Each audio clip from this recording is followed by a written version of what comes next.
A bit close to Thanksgiving for being a jive turkey, ain't it? Nevertheless, I was just watching the TikTok and there was some old people in there, what appeared to be their 30s or older.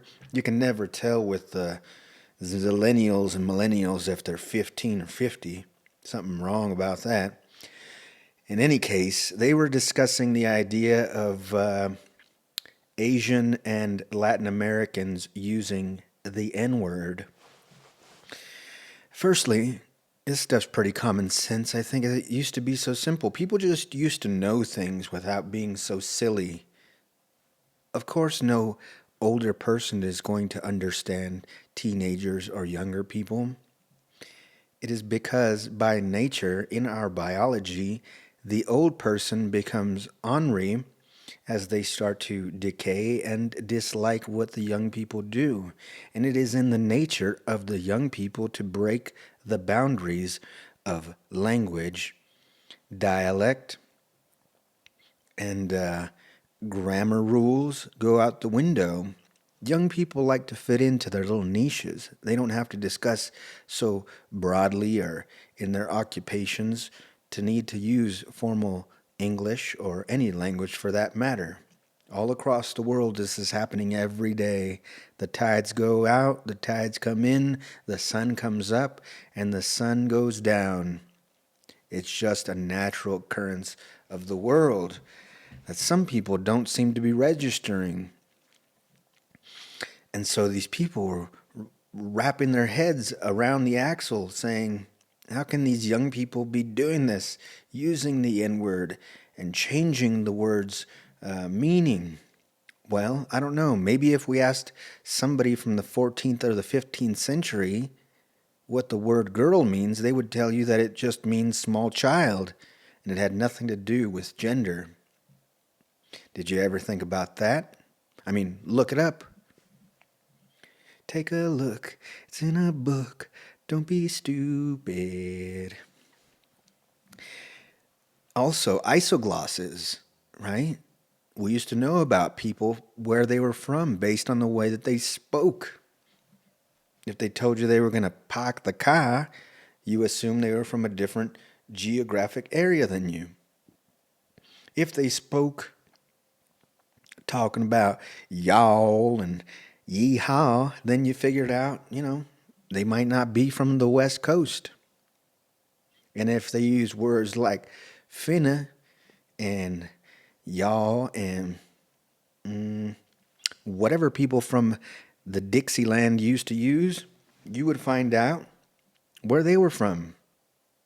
And as those people were then allowed to migrate out of the heart of Dixie into places like South Central Los Angeles and Long Beach and Detroit and other places, they brought their dialects and accents and affectations with them and passed them down generationally to their offsprings. And that's why certain people of certain communities use words and accents in that way. Snoop Dogg, not because he's from Mississippi. In fact, he's from the LBC, but he has some southern ways, probably because his family was from there. Now, people south of the border speaking like that, I don't think there is a Mississippi in Michoacan. I don't think that there is was an antebellum slave period in Vietnam, yet those folks like to use the N word and finna and y'all and all of this too, and it's okay. The reason why they do that is because they came to the United States with zero English and then assimilated into the environments in which they grew up, where there were maybe a predominant of people whose ancestry came from the southern eastern United States. Did you ever think about that? And as they assimilated into those cultures, they begin to change. Just like all language is changing because of the internet. Those isoglosses occurred because people couldn't move around the country on a daily basis the way that we can now with the internet and the vehicle that drives that video and radio communication. So now we're all going to end up talking surfer, cholo, redneck, hillbilly, hip hop. Did you ever think about that? No, you didn't, because you're just an ornery old person. So, old people, don't try to figure out young people. You're going to hurt yourself.